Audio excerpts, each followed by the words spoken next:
Sebanyak 1.500 karyawan di Pusat Perbelanjaan Makassar jalani vaksinasi tahap pertama dan digelar di 2 mal di Kota Makassar.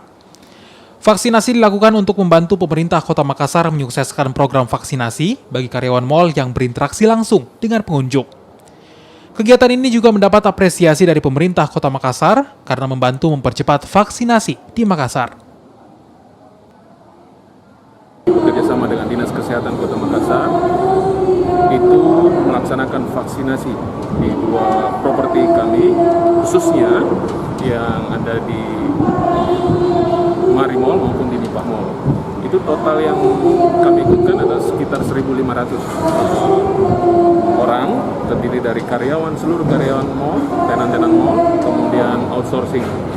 Jadi semua vaksinatornya berasal dari pemerintah kota, vaksinnya juga berasal dari pemerintah. Jadi bukan mandiri mereka ya, tetapi hanya mengumpulkan komunitas untuk kami laksanakan vaksinasi di 9 titik totalnya.